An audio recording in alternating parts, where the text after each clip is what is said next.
buenas tardes a todos, a todas, a todes. Es un gusto nuevamente estar aquí con ustedes en este último día de nuestro coloquio Amor en tiempos de selfie.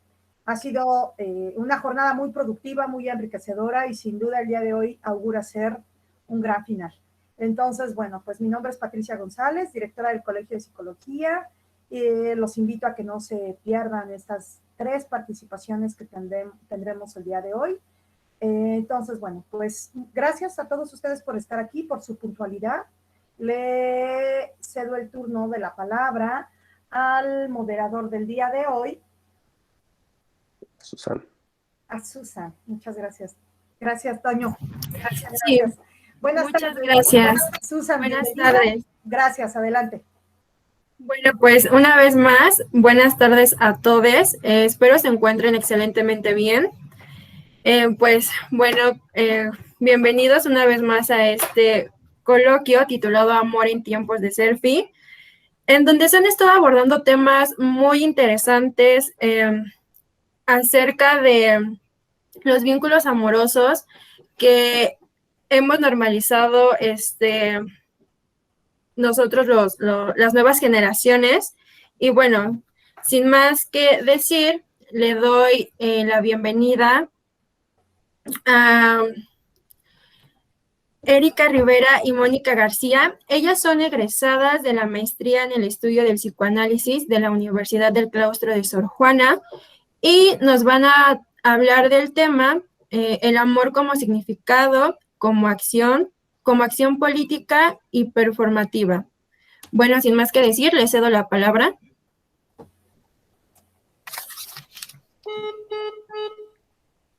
Hola, ¿qué tal? Nuevamente. Voy terminando de colgar con mi compañera Erika, que va terminando de su jornada laboral, entonces me pide unos minutitos para poder conectarse. Mientras, pues, comparto pantalla para iniciar la presentación.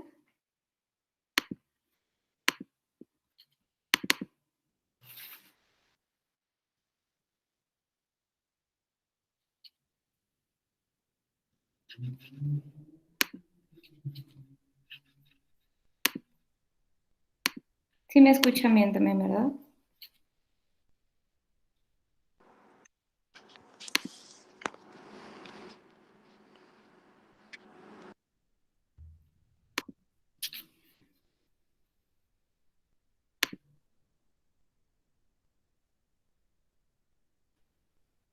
Ahí estoy compartiendo pantalla. ¿Pueden verla ustedes?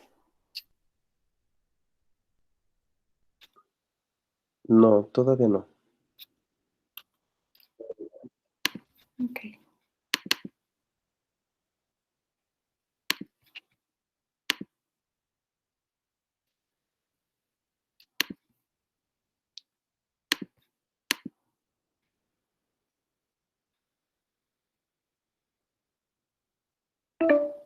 Oh, me parece que no se puede compartir, al parecer.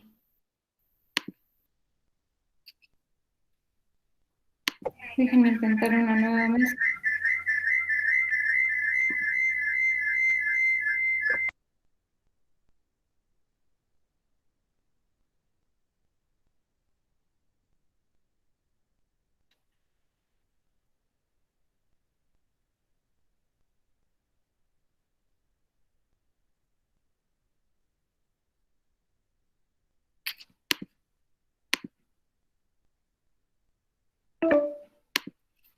No se puede compartir.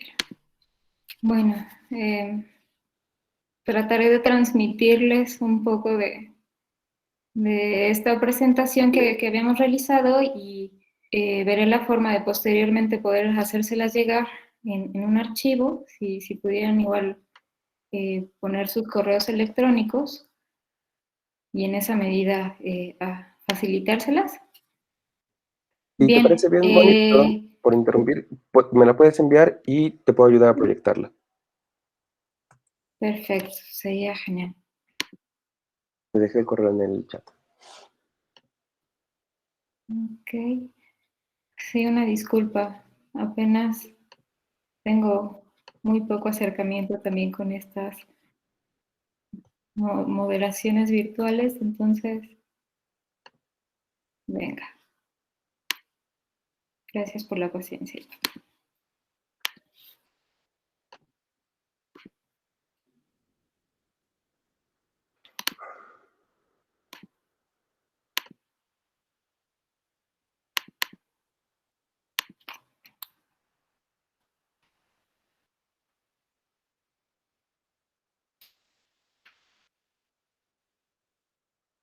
Listo.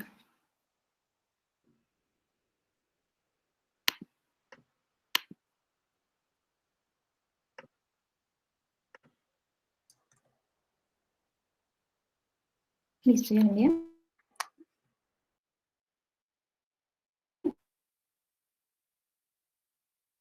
Si gustas ir empezando, y ahorita me encargo de la proyección.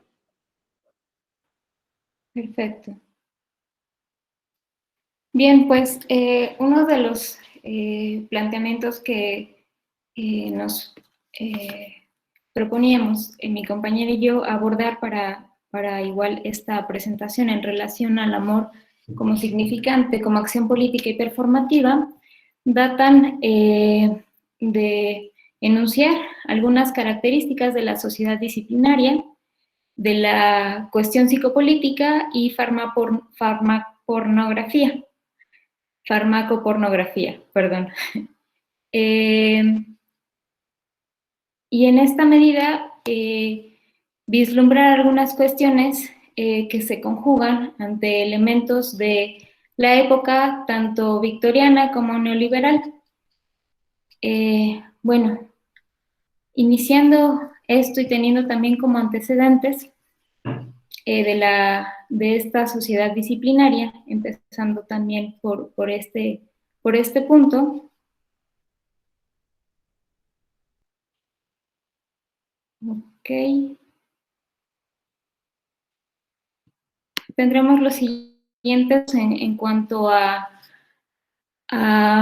ciertas características en torno a la represión sexual. Esto también giraba, digamos que este elemento sexual, fuera del lazo conyugal o matrimonial, había como ciertas características en torno de la represión, e inclusive también dentro del matrimonio mismo. Sin embargo, también era el único lugar en donde la sexualidad estaba reconocida, era de forma vislumbrada utilitariamente, era fecunda, y pues la única alcoba que realmente cumplía con estos factores sexuales en pro era justamente la de los padres. Respecto a este mismo factor sexual, a los niños se les imponía un celoso silencio en general. En sí, pues si se presentaban algunos comportamientos sexuales, eran reprimidos, eran silenciados, eran acallados. Y pues bueno, para los sujetos, el burdel y el manicomio eran estos lugares de tolerancia. La prostituta, el cliente y el rufián, dirá Foucault en la historia de la sexualidad,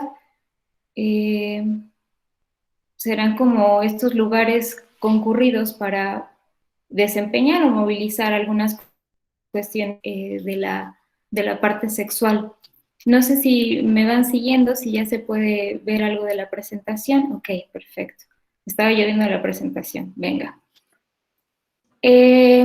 Y aquí nosotras nos planteamos una pregunta en relación a qué pasaba con estas sexualidades ilegítimas que no cumplían con las demandas sociales en torno a este mandato victoriano. ¿Qué pasaba con estas conjugaciones que iban fuera de lo conyugal o de lo matrimonial?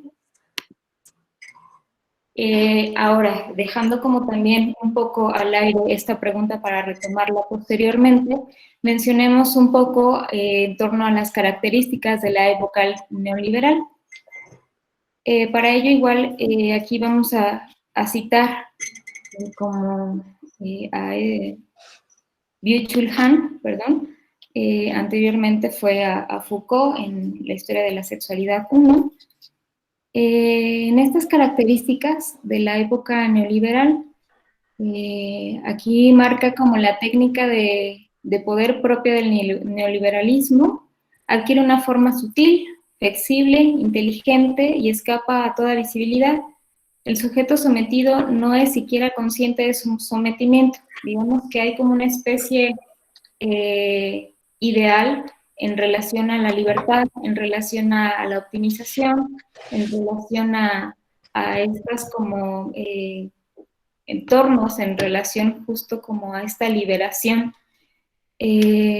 También aquí este mismo autor menciona que los sujetos creen haberse liberado de coacciones internas y coerciones ajenas, perdón, se somete a coacciones internas y a coerciones propias en forma de una coacción al rendimiento y a la optimización. Estos elementos también los tocaremos posteriormente, sin embargo ahorita son como unas ligeras pinceladas, igual que en los del tiempo, en relación a estas características de transición, ¿no?, respecto de las épocas.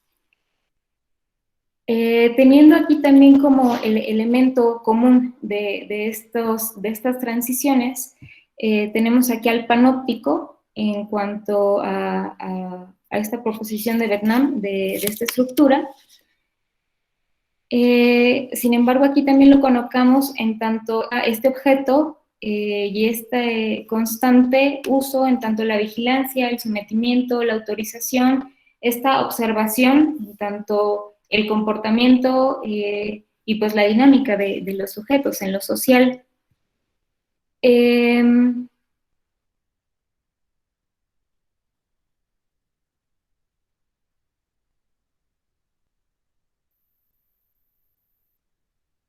¿Me van siguiendo hasta aquí?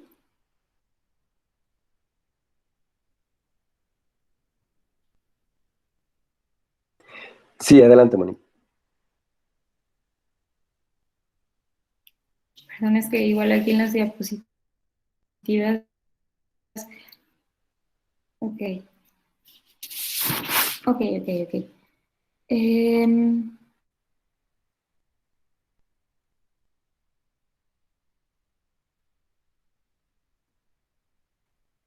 Esta analogía que otras utilizamos justo en la colocación de elementos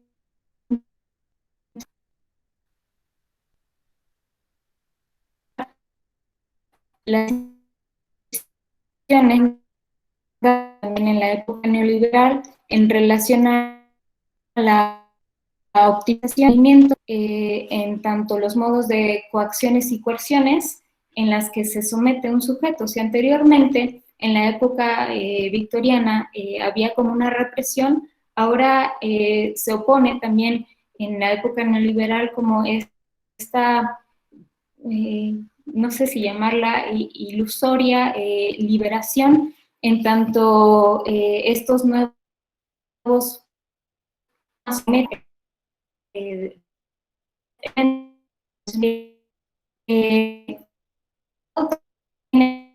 tanto la aspiración, relación, libertad. Entonces, aquí, una de las cuestiones que nosotras enmarcamos en relación a los en la página 14, edición y de prescripción. Subimos a la red todo tipo de datos e informaciones sin saber quién ni nosotros. Mónica, perdón por la interrupción. Se está cortando mucho la comunicación. Se está escuchando muy, muy cortada. Ok. A ver, permíteme tantito, verifico mis datos.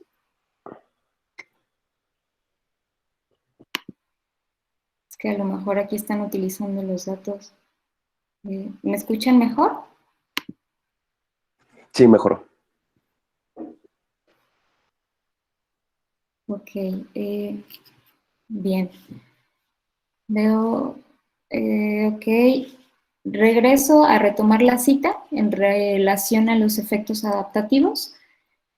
Nuevamente, hoy nos ponemos al desnudo sin ningún tipo de coacción ni de prescripción. Subimos a la red todo tipo de datos e informaciones sin saber quién, ni qué, ni cuándo, ni en qué lugar se sabe de nosotros. Este descontrol representa una crisis de libertad que se ha de tomar en serio, en vista de la cantidad y el tipo de información que de forma voluntaria se lanza a la red indiscriminadamente. En el concepto de protección de datos se vuelve obsoleto.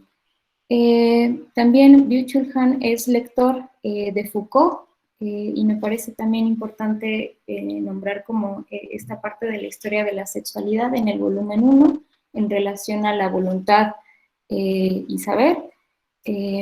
Son también elementos que se conjugan en la época neoliberal. Entonces es curioso también cómo los mismos autores se van hilando.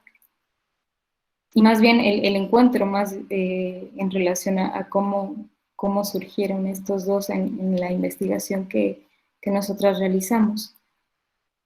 Bien, siguiendo con la diapositiva, con las diapositivas, otros de los efectos adaptativos en tanto la inclusión de elementos en relación, por ejemplo, a la psicopolítica neoliberal, se apodera de la emoción para influir en las acciones. Ya únicamente opera en los cuerpos, sino también en las emociones. Moldeos emocionales para maximizar el consumo, regulando por esa vía las acciones de las personas. Aquí hacemos también como un tejido en relación a lo bio, psico, sexo, político, sobre los cuerpos y sus tecnologías, afectos, la manera de gozar y la posibilidad de performancear el amor, así como su condición de objeto político. En tanto, pues, lo constituyente también de un sujeto. Para ello, también a forma de lluvia de ideas, ponemos aquí en una ilustración extraída de la primera página, toda la serie también como de elementos en relación a la optimización y al rendimiento que esta transición de la época victoriana a la parte neoliberal se han gestado y se han multiplicado de forma excesiva en relación a la felicidad, a los ideales de vida, a la optimización, al liderazgo, al placer, al bienestar, al emotional design, y ante estas demandas también como de individualización o de también volvemos a la optimización y el rendimiento, los sujetos atraviesan coerciones ante estas demandas y justo hay en esta mecánica varios que no están dispuestos a soportar el dolor en relación a la vida y al amor que pues también forman parte de lo que pues está atravesado un sujeto. Vaya.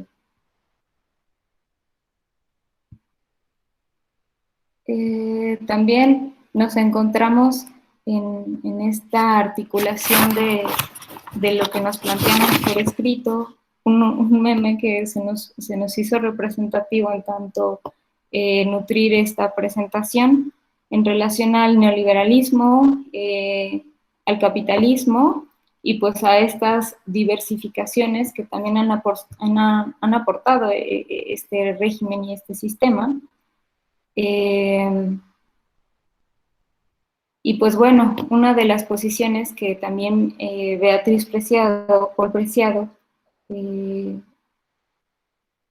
articula en relación al sexo, en el mundo contemporáneo menciona que formará parte de los cálculos de poder sobre el discurso, sobre la masculinidad y feminidad, así como la normalización de las identidades sexuales. Serán agentes de control y de la modelización de la vida. A final de cuentas es un poder ahora voluntario en el apartado neoliberal, en tanto esta liberación y decisión voluntaria de aceptar los términos y condiciones en relación al uso de plataformas, de redes. Y pues bueno, esto se nos hizo gráfico.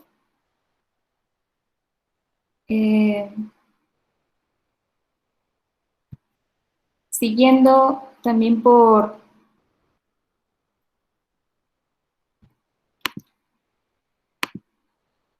esta línea en relación a lo sexual, en relación a la satisfacción también, Freud, en El malestar y la cultura, analiza a la religión como una ilusión, un tanto proveedora de una sensación de eternidad, en tanto el término oceánico que también menciona ahí.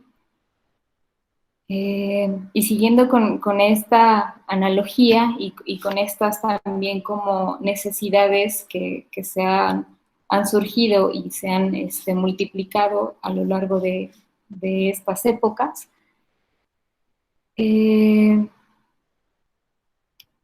Byung-Chul Han también menciona la posición en tanto Facebook, la analogía es la iglesia, la sinagoga global, literalmente la congregación de lo digital. Él también maneja como esta parte de que ahora el neoliberalismo es el capitalismo del me gusta. Entonces, en esta misma búsqueda de este proyecto, no sé que hace Judith Dupart de Tinder, de manera igual como muy breve en lo que ella encontró de este trabajo y de este libro publicado, El amor bajo el algoritmo, explora también cómo funciona Tinder. Tiene un puntaje de usuarios llamado Elo y determinan a partir de la recopilación de muchos datos cuál es como el algoritmo en relación a lo que justamente como la compilación de datos del Big Data de cada sujeto en relación a su escolaridad, por ejemplo, a quién le ha dado match, muchos otros más datos. Y, por ejemplo, esta autora también le pidió a Tinder al momento de hacer su investigación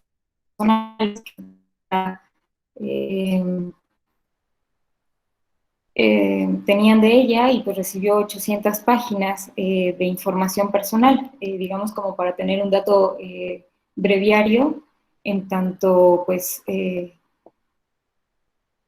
estas cuestiones que voluntariamente, sin embargo, sobre el sometimiento de estas características neoliberales, pues acceden los usuarios.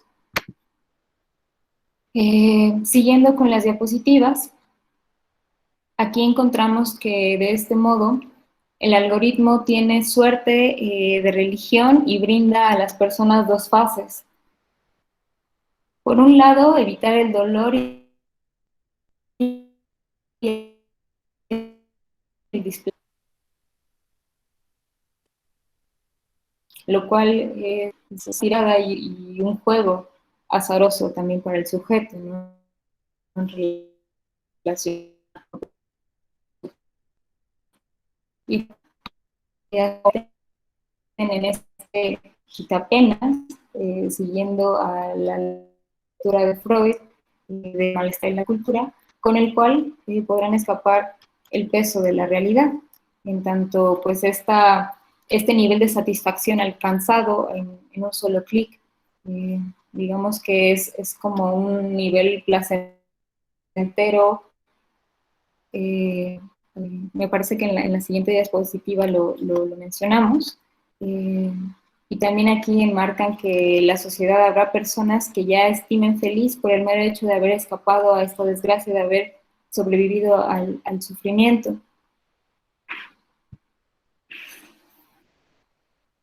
Y pues bueno, a final de cuentas, abordar este tema en pocos minutos es algo complejo, en tanto una serie de elementos que valdría la pena desglosar y comentar y dialogar. Sin embargo, ahorita la propuesta también fue como mostrar este análisis en relación también como para ir cerrando, en tanto el modo del capitalismo como motor en relación a tomando más bien este elemento del principio del placer en relación a estas satisfacciones inmediatas, instantáneas, la cual va a regir todas las operaciones del aparato psíquico, en tanto la puesta de subjetividades, y lo que se entiende como felicidad en Freud surge justo de lo que mencionaba en relación a la satisfacción, casi siempre instantánea. Mónica, discúlpame por interrumpirte, pero quedan 5 minutos para que... Sí, como un like, como un match. Esto brinda a los sujetos este elemento que yo les comentaba, como un tibio bienestar, como una sensación como de justo satisfacción, bienestar. Sin embargo, es algo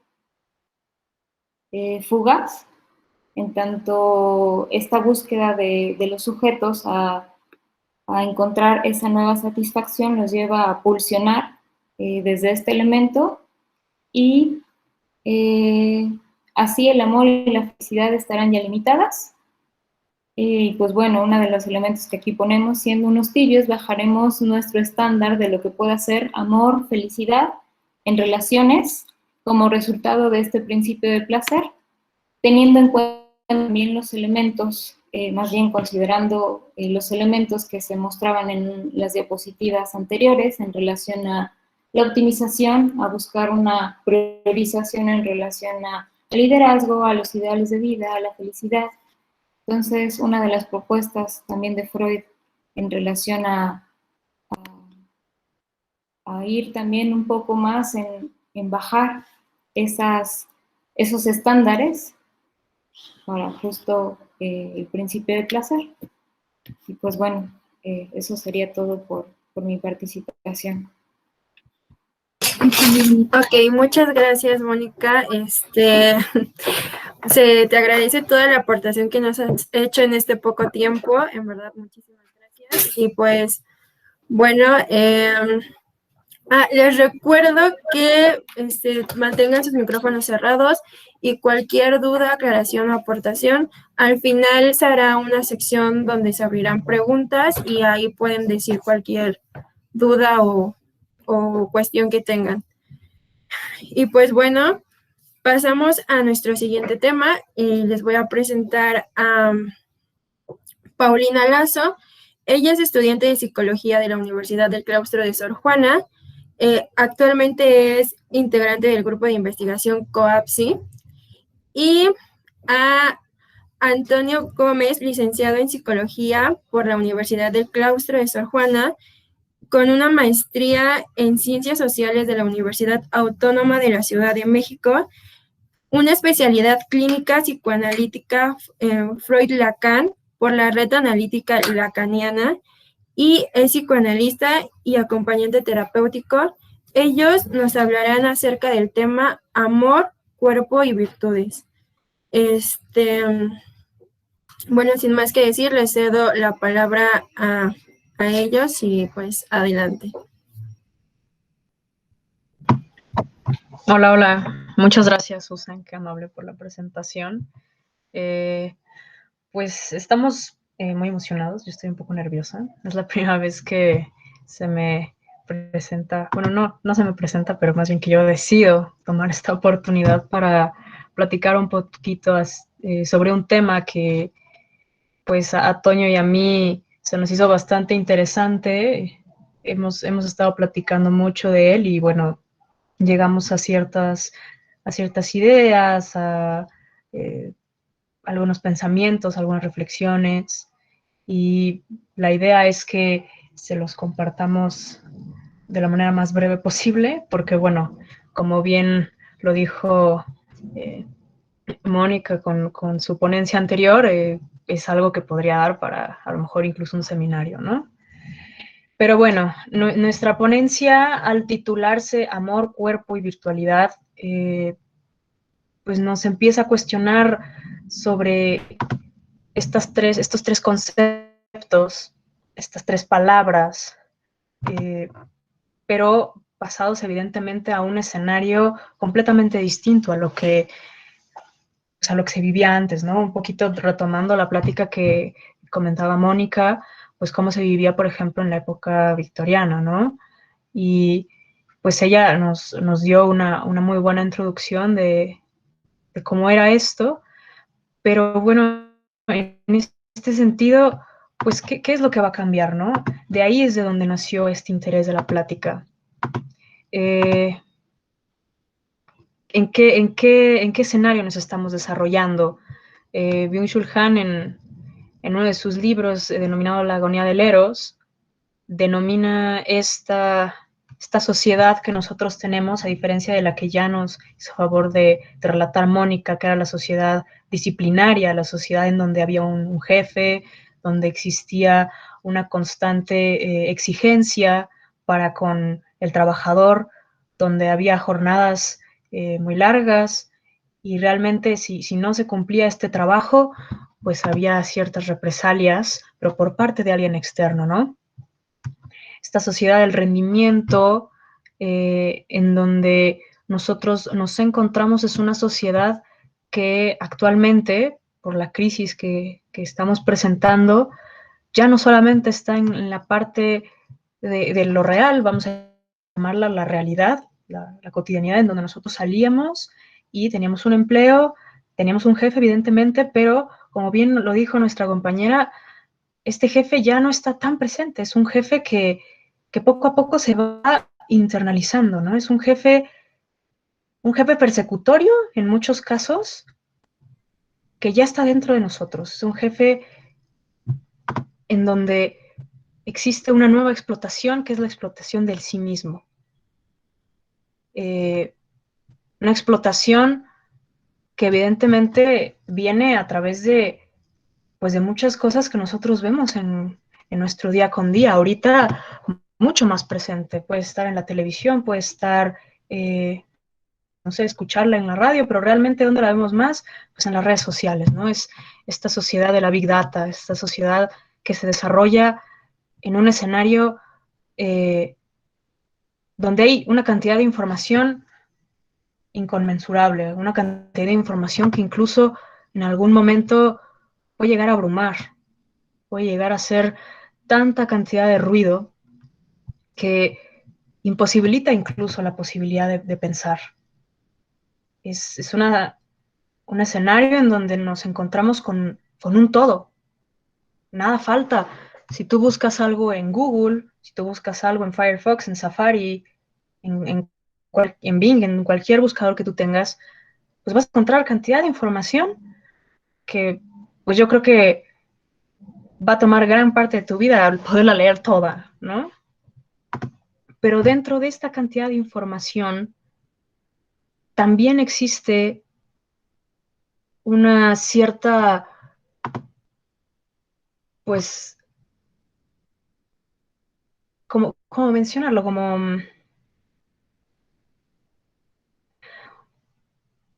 una cierta reciprocidad, porque nosotros mismos la alimentamos. Nosotros mismos la alimentamos a través de continuamente seguir buscando en estos sitios, de seguir dando este clic que, queramos o no, está controlado. Un control de personas que seguramente nunca vamos a conocer, que, por ejemplo, en un documental llamado El dilema de las redes sociales se puede visualizar de manera muy clara, que tratan de constantemente tenernos ahí, de tenernos en una hipervigilancia. Este lente que no te deja tener una vida fuera de esto, existe un ensimismamiento, no solamente en el tener que hacer, ya que evidentemente de una sociedad disciplinaria del deber, de tú debes de cumplir estas cosas, tienes que cumplir estas cosas. Porque empezamos a cambiar a algo del capital, una capitalización de todas nuestras acciones, en donde si no tienes, no eres. ¿Qué tienes que hacer tú para poder llegar a ser? Todo esto está en juego constantemente y pues con la necesidad que tenemos nosotros de comunicarnos, es imposible de escapar de las redes sociales. Bueno, no imposible, pero es muy complicado, sobre todo si tenemos pues el interés de continuar subsistiendo. Y eso también es algo muy importante. Ya no se da como una cuestión de exploración, y lo habla Byung-Chul Han también en su libro, se da más una cuestión de vivencia pasado hacia una supervivencia, no realmente hacia una vivencia pues agradable, ¿no? Una cuestión un poco del amo y el esclavo, en donde nosotros nos volvemos esclavos de nosotros mismos. Y pues evidentemente no es posible escapar de nosotros mismos. La única manera de hacerlo es pues, a través de algunas cuestiones que podremos platicar más adelante. Pero ¿qué pasa ahí? ¿Cuáles son esas imágenes que nosotros estamos continuamente viendo, no? Son imágenes que tienden un poco mucho a la perfección. Nos encontramos con escenarios distintos, evidentemente, mostrados a través de figuras ideales, que nosotros podríamos llegar a ver como ideales, famosos, actores, presentadores, profesores, científicos, no lo sé, depende del área que nosotros tengamos, pero salen en estos medios de comunicación como algo sin nada negativo, ¿no? Esta negatividad se trata de eliminar. Tenemos rostros sin imperfecciones, muy bien arreglados, maquillados, con un cabello muy bien arreglado también, sin ninguna cuestión de maltrato, y pues ya se está haciendo de la manera más plural posible, ya no solamente está en estos estereotipos de el hombre blanco, la mujer blanca, ya hay mujeres y hombres de todos los tamaños y todos los tipos y todas las culturas. Sin embargo, aún así este elemento de perfección pues no desaparece. Y entra la cuestión de qué pasa con las relaciones, ¿no? ¿Qué pasa con esta cuestión del otro? Y qué pasa evidentemente con estos dos conceptos que nosotros planteamos, con el cuerpo y con el amor. Este cuerpo de perfección que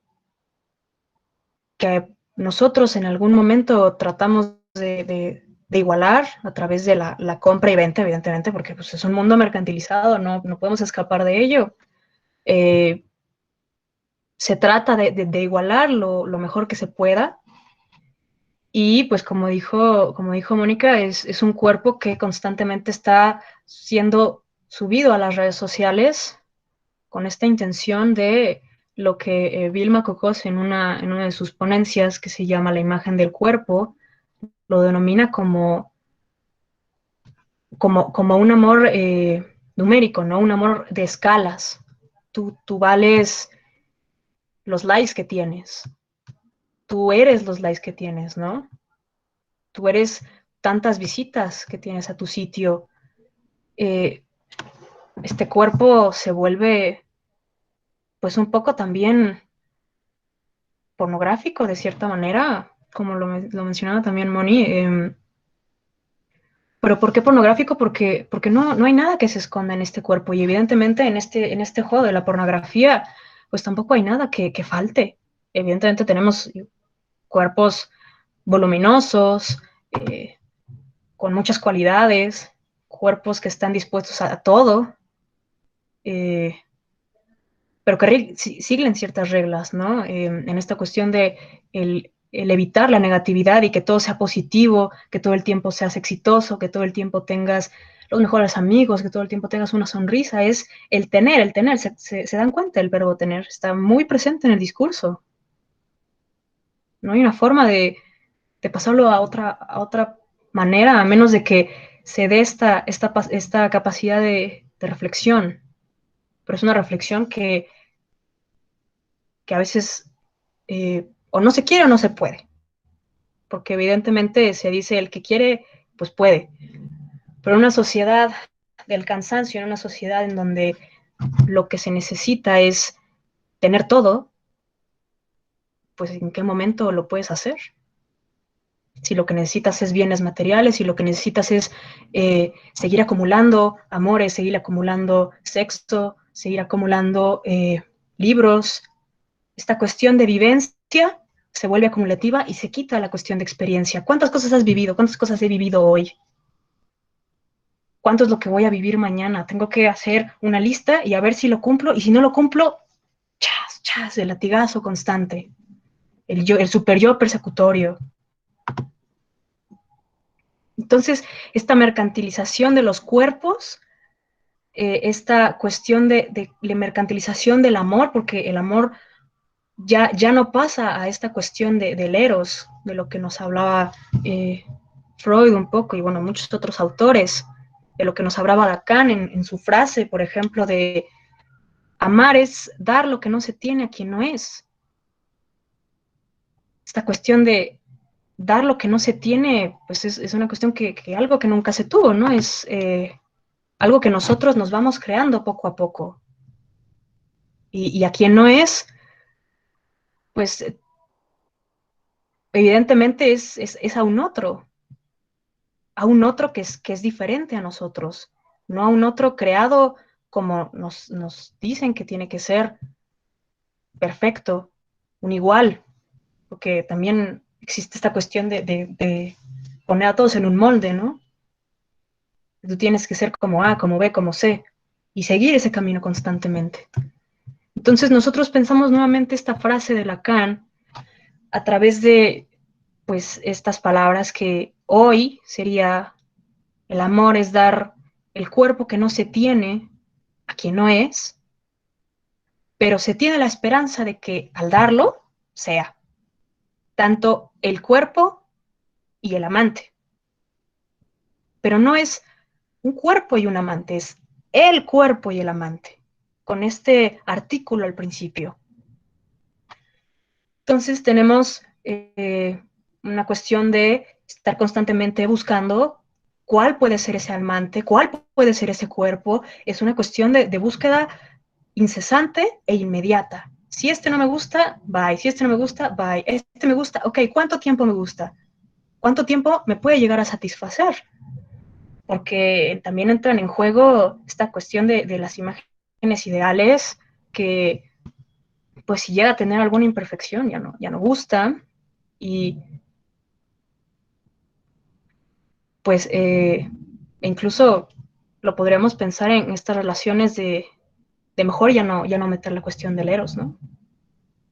De entre más rápido mejor, para que no haya este sufrimiento, porque evidentemente el amor no es como lo pintan, muy perfecto y muy maravilloso, y todos estamos corriendo por un campo de flores, todos agarrados de la mano, y como en una escena de Los Simpson. No, evidentemente el amor tiene sufrimiento, ¿no? Tiene muchas cosas. ¿Y qué pasa? ¿Qué pasa con esto que tenemos del no poder cumplir? ¿Qué es lo que podría pasar?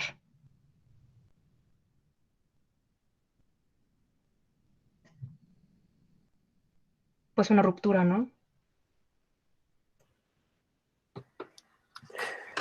Bueno, voy a aprovechar el tiempo restante, justo un poco la idea de armar esta presentación. Paulina y yo, la invitación, te agradezco, Pau, que me hayas sumado a tu propuesta. De una u otra manera, gran parte del andamiaje que se estuvo pensando estuvo versado con esta descripción que realizaba Pau.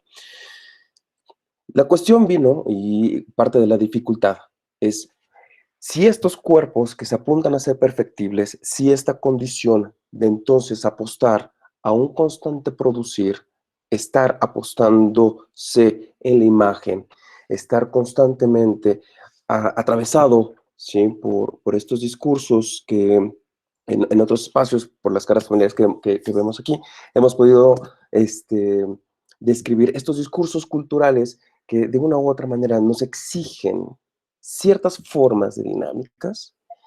El amor, el cuerpo, queda de una u otra manera entre, un poquito haciendo guiño con Desierto, queda visto, ¿sí? En los espacios, ¿sí? Entre la frustración generada por la imposibilidad de lograr, ¿sí? la completud de esa imagen, el concretar esa imagen, y por el otro lado, ¿sí? Dar cuenta que el cuerpo, este cuerpo real, ¿sí? Seguirá sufriendo, ¿sí?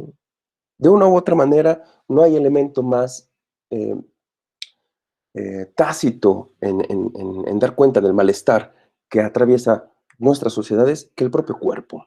Ahora bien, esto de una u otra manera también se va articulando con diferentes elementos. Y esto es lo que nos llamó mucho la atención.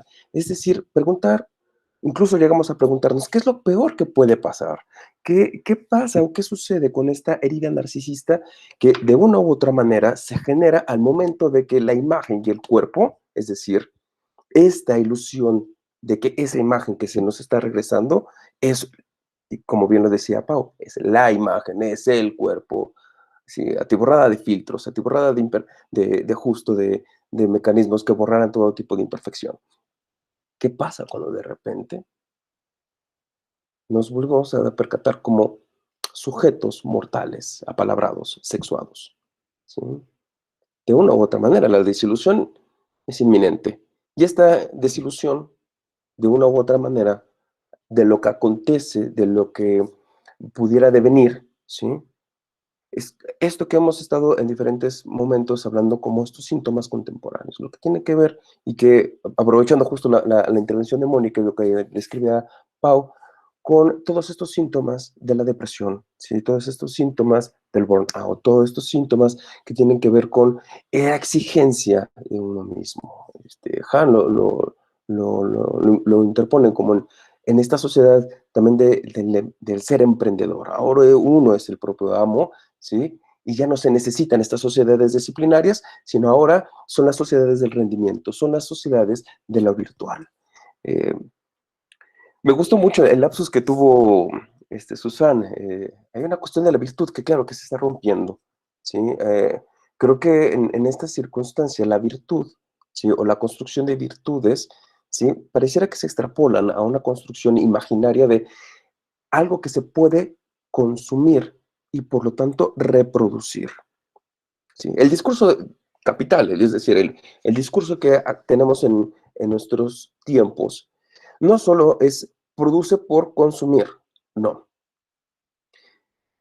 Lo que subyace es, ya no estás produciendo objetos como sucederían en las sociedades industriales o en las sociedades disciplinarias. Ya no consumes objetos, ¿sí? Que tengan un valor de uso, ¿sí? Por el valor de cambio generado en ese movimiento. Ahora lo que se consume, ¿sí? Pareciera que tiene que ver o rasga en esa parte de los afectos, ¿sí? Uno compra un objeto, no está comprando el objeto para telecomunicarse con los demás. Está comprando la imagen, está comprando la fotografía que ven en los aparadores, está comprando la idea de, claro, ¿sí? Somos una nueva sociedad, ¿sí? Del mainstream que de una u otra manera tenemos que ir en esa cresta del gran oleaje, marca tsunami, ¿sí? Que exige estar consumiendo a la par con que salen los mismos objetos de consumo. La gran ilusión que se ha construido justo en esta articulación es pensar que todo es capitalizable, ¿sí? Que el amor es capitalizable en tanto que existen cuerpos que se pueden modificar, en tanto estas condiciones de estar completamente exhibidos en las redes virtuales. ¿Y cuál es el gran problema? ¿Sí? Ahí viene justo, creo que un tanto a modo de tragedia y a modo de advertencia, la propuesta del psicoanálisis, donde nos señala que hay algo del sujeto que es incapitalizable. ¿Sí? Escapa de esa lógica, pero escapa de esa lógica porque el sufrimiento humano se vive en lo singular. ¿Sí? La marca o el rasgo del síntoma se vive en lo singular. ¿Sí? Y a lo que apunta, de una u otra manera, este debate que se entrecruza entre el psicoanálisis y la filosofía, ¿sí? Justo con autores como Byung-Chul Han, como Zizek, lo que abren es la ruptura del eros, ¿sí? De esta condición erótica, ¿sí? Viene siendo consecuencia, o se articula como consecuencia, ¿sí? Del exceso de ser positivos en las sociedades, de positividad, ¿sí? Menciona Byung-Chul Han. Y este exceso de positividad, es decir, todo es mostrable, todo es vendible, ¿sí? Todo es capitalizable, ¿sí? No hay espacio para lo privado. En este punto coyuntural de la existencia humana, estamos, creo, al mismo tiempo entre el sufrimiento y el descubrimiento. ¿Sí? Si volteamos a ver las cámaras de los demás, no estamos en un espacio académico, estamos en nuestros espacios domésticos. ¿Sí? Tenemos que difuminar nuestros espacios, ahorita aprovechando, digamos, la fenomenología del evento, tenemos que difuminar nuestros espacios para no dar cuenta algo que es nuestro. No podemos no ocultarnos de estos ojos, ¿sí? De estos espejos, de estas cámaras de vigilancia, ¿sí? Que nos exigen estar todo el tiempo conectados. Y aquí viene la parte trágica, ¿sí? Para que entonces pueda existir el eros, o esto erótico, articulábamos, Paulina y yo, debe de haber la condición de tiempo y distancia, ¿sí? Un tiempo y una distancia que permita la separación del objeto, ¿sí? Y del sujeto en relación a él. La posibilidad de divinizar esos objetos, la posibilidad de convertirlos efectivamente en esta categoría para entonces, ¿sí? De una u otra manera, con todos los fantasmas que pudieran estar atravesando, con todas las condiciones que pudieran estar versando sobre las relaciones humanas, pero se necesita ese tiempo y esa distancia para acercarnos a lo humano. Ahora lo que se nos ha venido de una u otra manera mostrando y recordando la intervención de nuestras compañeras Hanna y Carla, ¿sí? Es que a través de la virtualidad se ha construido entonces este imperio, no solamente de la imagen, sino el imperio donde pensamos que entonces es más humano estar conectado, si 24/7 como si fuéramos Oxos, ¿sí? O 7-Eleven, 24/7, disponibilidad entera, ¿sí? Frente a la demanda del otro. Pero ¿de qué otro estamos hablando? No es el otro semejante, no es el otro el que podamos tocar, el que podamos respirar junto a él, junto a ella, ¿sí? Acariciar, ¿no? Besar, golpear, no. Toda la violencia pareciera, la violencia, el amor, las construcciones sociales se van versando en estos espacios que no son materializables. Decía que la tragedia, ¿sí? Ante la caída del Eros, ¿sí? Advendrá entonces efectivamente una sociedad del porno, ¿sí? Como bien lo mencionaba al principio esta Mónica. Pero esta sociedad del porno, y aquí siendo también, yendo de la mano de Byung-Chul Han y de un poco de Jean Baudrillard, no se trata de una pornografía únicamente sexual, ¿sí? Del órgano sexual. Al contrario, se trata de pornografía porque no hay nada que la vele. Ustedes pueden ver lo que hay atrás de mí, ¿sí? Pueden ver parte de mi hogar, parte de mi casa, y no por decisión, porque así se nos ha exigido en estos momentos. Tal cual la exigencia de los discursos culturales donde entonces los usuarios y las usuarias de las redes sociales han de habitarla a condición de ser justamente objetos de exposición. Voy a dejarlo por aquí porque ya sonó el cronómetro y lo dejo en puntos suspensivos. Habrá, creo que, tiempo para aterrizar algunas ideas. Muchas gracias. Muchas gracias a ti y a Pau por abordar este tema. Realmente muy poco tiempo y muchas dudas aún y estuvo muy interesante, pero pues bueno, finalmente tenemos a nuestro último ponente, que su nombre es Nathan Menmun.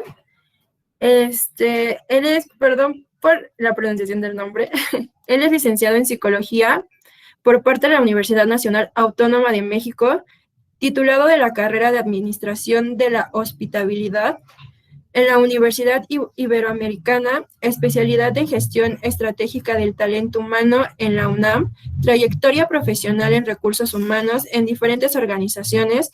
Actualmente forma parte del Centro Orientacional y Atención Psicológica COAPSI y estudia en el tercer semestre de la maestría del estudio psicoanalítico de la Universidad del Claustro de Sor Juana. Él nos va a hablar acerca del tema semblanza del trabajo, el yo virtual y la ilusión en las relaciones digitales. Y bueno, pues le cedo la palabra. Muchas gracias, Susan. Exactamente, el tema de mi participación se titula El yo virtual y la ilusión en las relaciones digitales. Me gustaría iniciar con una cita de Juan David Nacio, que en su texto Mi cuerpo y sus imágenes comenta lo siguiente. Según Lacan, el deseo del hombre es el deseo del otro. Hoy en día podría decirse, el deseo del hombre es el deseo de comunicarse con el otro. Un poco la finalidad de esta participación sería el problematizar sobre las relaciones amorosas que se han establecido a lo largo de la pandemia en plenamente un contexto virtual, ¿no? Donde no hay un cuerpo presente como tal y no se ha dado un encuentro físico. Retomando esta cita de Nacio, podemos afirmar que el sujeto tendrá como demanda innata el poder comunicarse, establecer vínculos con el otro. Sin embargo, ante el desafortunado panorama de confinamiento actual, pues bueno, estas interacciones sociales han debido acoplarse a un contacto totalmente digital. Es el caso de las organizaciones, las cuales han implementado el home office, donde el colaborador continúa con sus actividades de forma remota. De igual forma, la educación ha aprovechado distintos medios, distintas herramientas, incluso espacios como este para continuar con la difusión. Y de igual forma, el campo de las relaciones interpersonales, el cual apresuró un salto inmersivo a la virtualidad, un salto que ya se vislumbraba, ¿no? A partir de los últimos años, donde las redes sociales han tenido un auge importante, justo ayer nos comentaban algunos datos, unas cifras estadísticas sobre el uso de estas distintas plataformas. Y pues bueno, esta evolución tecnológica sí nos ha permitido que el contacto con el otro se dé de forma casi inmediata y a la vez se ha borrado de alguna forma este espacio entre la demanda y su satisfacción. De igual manera, esto ha ocurrido con los límites del cuerpo, suscitando un malestar que aqueja de sobremanera. Sin duda se ha vuelto indispensable el poder valerse de un cuerpo virtual, un poco para engañar al distanciamiento social, un poco también para continuar con nuestras actividades cotidianas. Sin embargo, ¿qué pasa con estos vínculos afectivos donde no hay un sustento material? Pensando en las implicaciones que se ponen en juego en estos encuentros fantasmáticos, porque, como bien decían anteriormente los ponentes, pues no es un encuentro con el otro de carne y hueso, el otro que responde con un saludo cálido, afectuoso o frío, con un olor muy particular y esa sensación que nos permitía reconocer a través de su cuerpo de qué forma es que le afectaba nuestro contacto. De inicio podríamos partir cuestionando ¿qué es el cuerpo que vemos en las pantallas de nuestros dispositivos? Podríamos decir que es una imagen que carece de sustento real, la imagen del otro está ahí, nos ve, pero carece de mirada. Hay algo que escapa y no puede ser reemplazado por este cuerpo de lo virtual. Para entender mejor este punto, podemos analizar la etimología de la palabra sustento, que viene del latín sustentare, el prefijo sub, que tendría que ver con algo por debajo, y la raíz tenere, que nos refiere a algo que se puede agarrar, que se puede sujetar, que se puede poseer como tal. Y justo el carácter de sustento nos permitiría tratar al yo virtual y como tal al amor dentro de esta virtualidad como un amor líquido, el cual se rehúsa a ser asiduo. Para entender cómo se constituye este yo virtual, podríamos partir del estadio del espejo de Jacques Lacan. El autor nos comenta que habrá un periodo, un momento dentro del desarrollo del infante donde éste celebrará con júbilo el descubrir su imagen reflejada en un espejo. Esto le va a permitir al infante integrar y reconocer su completud, en el mejor de los casos, y por ende los confines delimitados por el cuerpo. Sin embargo, para fines del presente, me parece que la teoría desarrollada por François Dolto sobre la imagen inconsciente del cuerpo podría acercarse un poco más a este yo virtual. Ella establece que habrá un segundo momento donde el infante advierte, esta vez con amargura, con frustración, que su imagen no es él, que existe una distancia irreductible entre la irrealidad de su imagen y la realidad de su persona.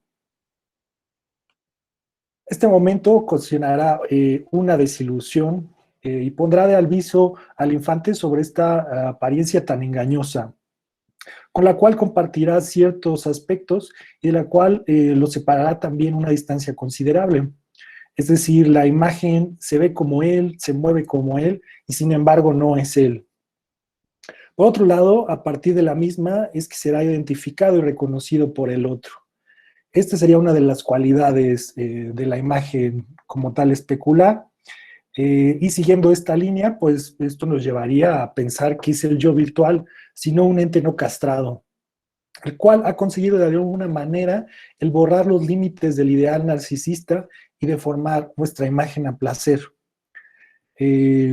Como lo comentaban anteriormente, pues sí, es muy fácil ya estar al alcance de todos el meterse a Instagram, cualquiera de estas aplicaciones que nos permite hacer retoques para eliminar esos rasgos no deseables, deformar la imagen como, tanto como uno quiera y alinearnos a ese ideal que tanto nos compele.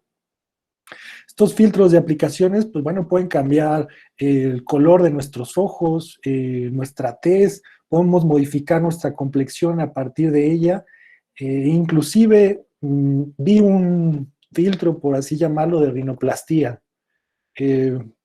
Sorprendente, ¿no? El que ya se puedan afilar nuestros rasgos, ya no es necesario ir con el cirujano, ya esa imagen, pues de alguna forma ese ideal está a nuestro alcance. Cuestiones muy llamativas, y en este sentido también me parecería que se podría alterar algo de la realidad del sujeto que es vista por el otro. Esto es, pues bueno, cuando se muestran facetas que podrían converger con ese ideal narcisista y atribuir cualidades éticas, morales y de personalidad a esta imagen. De esta forma, pues este yo virtual terminaría siendo, este yo virtual que parte de un reflejo, termina siendo un ente irreconocible a primera vista, ¿no? La doctora Rosalia Vinocourt, socióloga de la UAM, ella es muy interesada en la complejidad de la virtualidad y las interacciones que se dan. Ella comenta lo siguiente: con el Internet se han borrado los límites entre lo offline y lo online, ya que el sujeto nunca deja de estar conectado a la red, aunque haya interrumpido la conexión física, y no deja de estar conectado con el mundo real, aunque esté físicamente conectado a la red. Perdón. Esto nos permite pensar y llevarlo al contexto laboral quizá, y pues analizar un poco esta implicación y el costo que podría representar esto que se ha vuelto un trabajo 24/7, el cual responde a una demanda de producción donde se requiere disponibilidad absoluta del sujeto. Llevándolo al ámbito interpersonal, nos hablaría también del malestar que conlleva tanto la construcción y el soporte, en el sentido que hay que mantener este yo virtual, hay que mantener esta imagen funcionando y dando cierta coherencia a lo que se expone, lo que representa, pues bueno, ya un trabajo considerable y permanente para el mismo. Estas cuestiones se observan actualmente en el consultorio, un espacio que también se ha sabido adaptar a la virtualidad y donde aparecen individuos con una imperiosa necesidad de conectar por cualquier medio a su alcance y establecer vínculos, perdón, disipando este límite entre lo que es la realidad y la virtualidad. De esta forma, tenemos fenómenos como el catfish, este nos refiere en términos generales, como a partir de un encuentro físico con el otro, puede caer el disfraz del yo, adoptando de manera rutinaria, mediante filtros, y una vez que este sujeto es descubierto en su realidad, pues bueno, sufre de inicio el reproche del otro. El super yo vigilante, ¿no? Que de alguna forma, pues, estaría implicado en este malestar. Una vez que el sujeto, que cae la máscara, cae el disfraz del sujeto, pues se encuentra únicamente la persona en su desnudez, ¿no? Esto conllevaría una caída proporcional a lo alterado de la imagen virtual. El trabajo que conlleva el construir y mantener este ente, este avatar en las redes, una vez que esta imagen cae, pues bueno, conlleva un malestar sumamente grande. Ayer se hablaba del ghosting en estas conferencias, el anulamiento como tal y sus efectos. Sin embargo, me parece que hay otros fenómenos que interpelen a yo virtual y este impacto en ocasiones termina siendo letal. Podemos hablar del linchamiento mediático o la vulneración de la intimidad de una persona mediante la viralidad de su pack, ¿no? Estas personas que son expuestas a través de videos, de fotografías, tantos ladies y lords que existen, que ya es un linchamiento muy grave que este impacto pues termina siendo imperecedero, ¿no? La persona que ha sido descubierta en alguno de estos actos inmorales, por decirlo así, termina siendo linchada, no solo virtualmente, también físicamente, ¿no? Terminan sin querer salir de sus espacios, sus casas. Y pues bueno, se imaginarán el malestar. Hay casos de suicidios a raíz de, como consecuencia del impacto que tiene estas situaciones dentro de la virtualidad. Y bueno, para concluir, me parece que las limitaciones que el confinamiento trae empujarían al sujeto que ya está acostumbrado al contacto virtual a entregarse por completo al registro de lo imaginario. Y resulta imaginario por ese esfuerzo que se hace para completar la escena, buscando sustentar algo que de alguna manera la virtualidad forcluye. Sería todo, muchas gracias.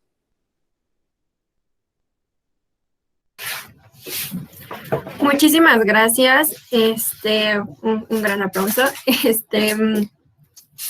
Bueno, pues finalmente pasamos a esta última sección que es de preguntas-respuestas. Si tienen alguna pregunta, es momento de realizarla.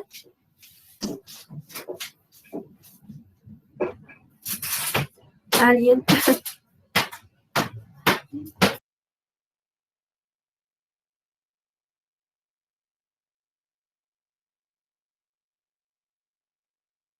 Yo tengo una pregunta. Quisiera, bueno, es sobre la persona que te creas en las redes sociales. O sea, ¿qué tanto sentirían que, o sea, porque justo la discusión que genera es como, ¿qué tanto soy yo ahí, sabes?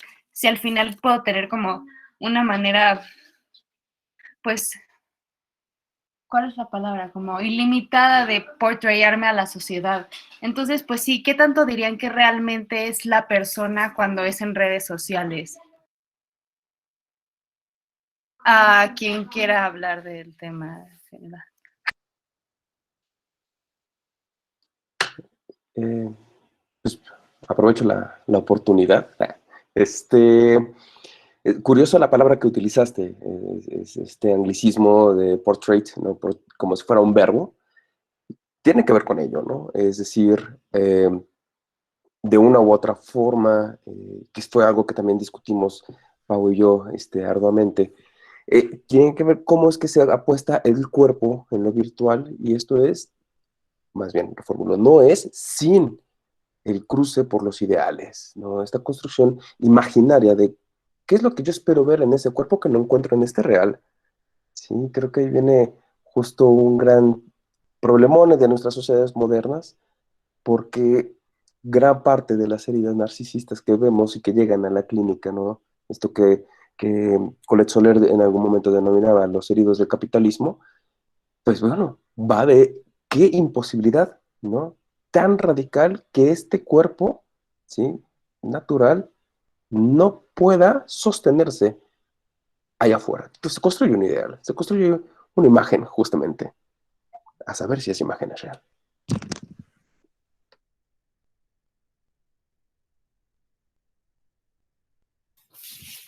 Y bueno, no sé si alguien quiera preguntar todavía.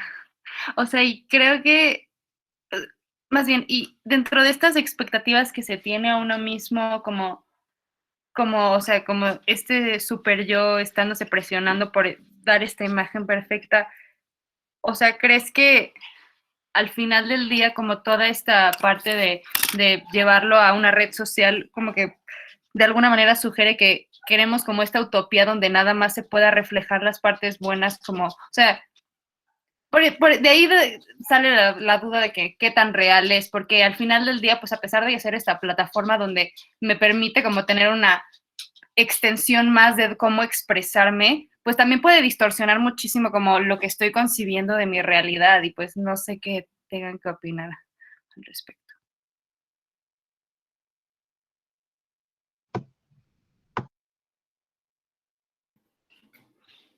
A mí me suena más allá que una respuesta, es como una pregunta en relación si incluir al algoritmo o no en tanto modus operandi de algo subjetivo. No sé, creo que por ahí algo me suena. A ver qué más resuena. Entonces, muchas gracias, excelentes pláticas. Sí, por favor, Paulina. Yo, mira, respondiendo un poquito y yendo de la mano con esto que comentaba Toño, durante nuestras pláticas surgió una frase, que fue un lapsus mío, de hecho, que fue la frase, o sea, preguntándose un poco de qué es lo que se trata de mostrar en esta foto de perfil o en esta descripción del perfil, literalmente, ¿no? Un poquito parecido a lo que se visualiza en una entrevista de trabajo, ¿no? El perfil que te piden que muestres, que es el adecuado. Pero bueno, más allá de eso, la frase que te quiero compartir es, eso que tú enseñas es el querer que me vean como no me veo yo. Es decir, ¿cómo es que tú te ves a ti? Sería una pregunta, ¿no? ¿Y cómo es que quieres que te vean? Entonces, un poquito, pues es volver a cuestionarse sobre esta subjetividad que tanto se está volviendo objetividad, porque pues no olvidemos que cada quien tiene la suya, ¿no? Y es un poco lo que se trata de apalabrar en análisis. ¿Cómo es que nosotros vivimos esto que tenemos continuamente? ¿Cómo es que estos significantes, este significante amor, este significante cuerpo, este significante foto, ¿no? Pues no sé, cada uno de los significantes que nosotros tengamos, ¿qué son para nosotros? No tanto para el otro, sino para mí qué es y cómo lo reflejo en el otro, o cómo trato de reflejarlo, porque evidentemente, pues a veces es complicado, ¿no?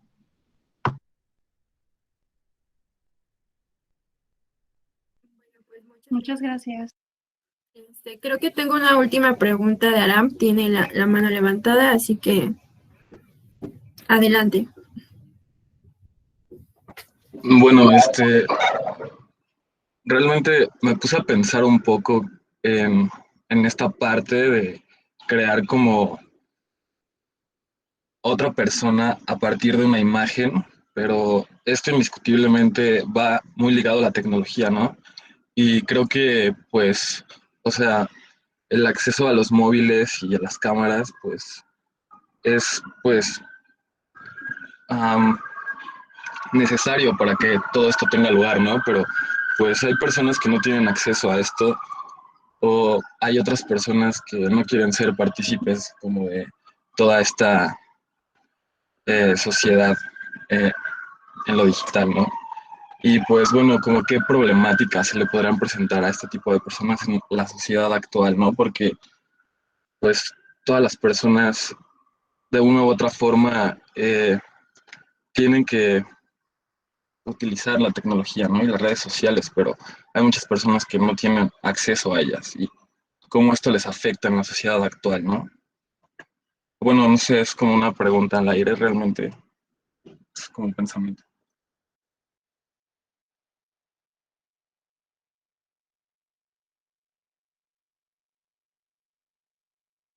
Ok, Nathan y después Toño, me parece que quieren decir algo. Creo que tendría que ver con, como tal, el no existir, ¿no? Realmente, si nos vamos a distintas esferas, si nos vamos a una cuestión laboral, el que no tengas quizá un perfil en LinkedIn, pues ya hablaría algo, ¿no? De tu uso, de qué tanto estás conectado, qué tanto el interés quizá un poco de estar presente, estar, al final, como lo se comentó, pues bueno, este ente virtual es una necesidad prácticamente básica y más en un contexto de confinamiento. Um, Existen muchos sujetos que todavía no hacen este salto a la virtualidad como tal. Sin embargo, con los avances tecnológicos y pues la cuestión tan latente de la virtualidad, me parece que conlleva un precio, ¿no? Tanto el estar presente como el no.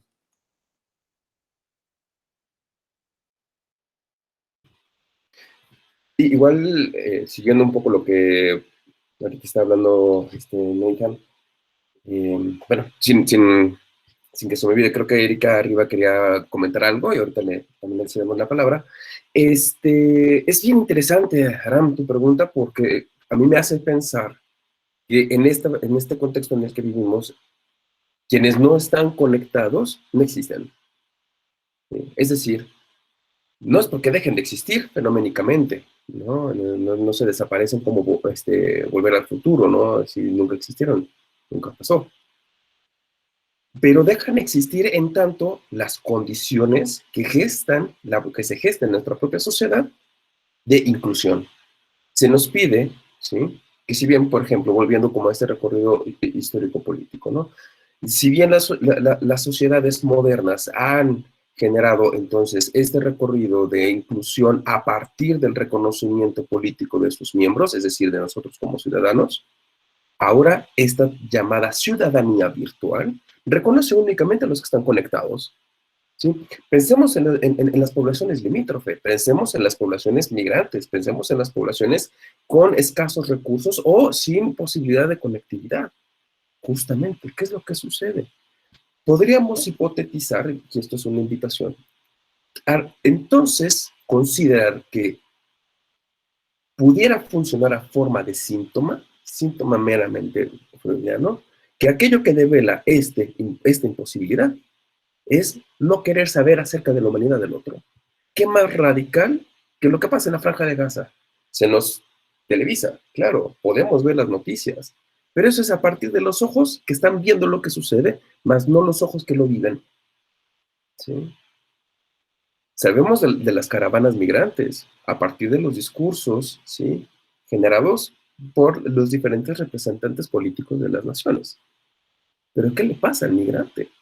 A la migrante. ¿Sí? Sabemos, ¿sí?, sobre las poblaciones callejeras. ¿Sí? Ahora, curiosamente, se nos ha pedido, ¿sí?, estar resguardados en casa, ¿qué es lo que sucede con las poblaciones callejeras? ¿Cómo nos preguntamos si ellos pueden acceder a estos servicios que tendrían que estar a su disposición, a estos derechos que tienen que ver con la cultura, con lo social, con lo político, con la participación y con el cuidado propio? Me parece que tu pregunta es muy interesante, parteaguas, porque claro, da cuenta de esa otra parte que la virtualidad tampoco nos pide que veamos, ¿sí? Recuerden, esta es una condición también panóptica, ¿sí? Panóptica hecha a medida de la singularidad de cada quien, ¿sí? Pero también es al mismo tiempo, como una navaja de doble filo, una condición de ceguera, porque entonces no podemos ver más allá del recuadro que se nos ha construido.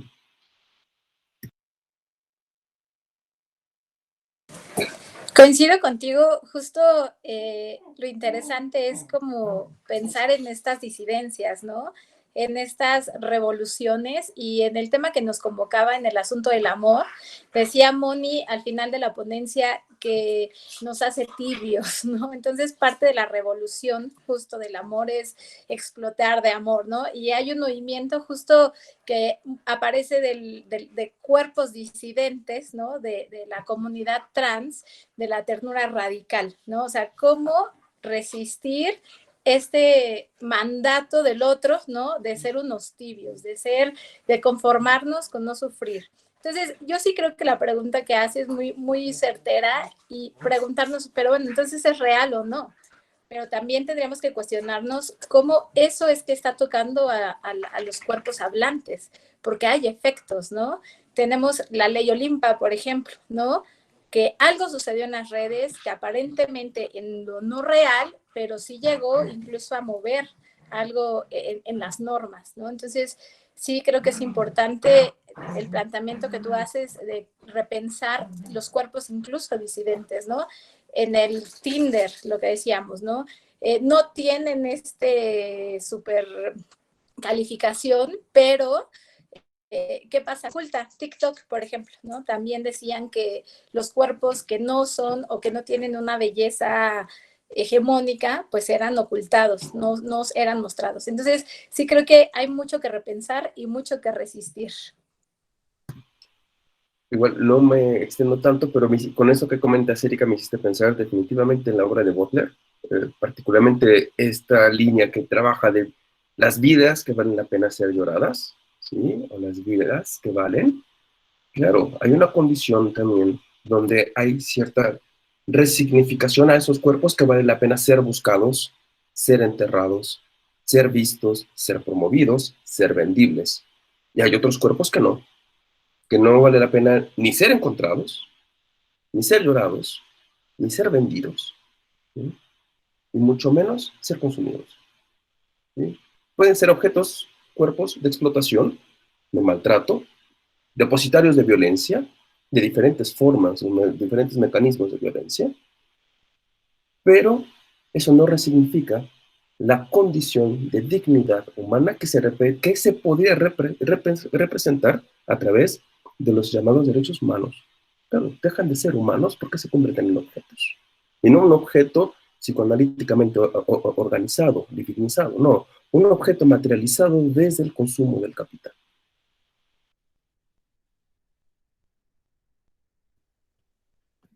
Muchas gracias, Toño. Gracias a todos.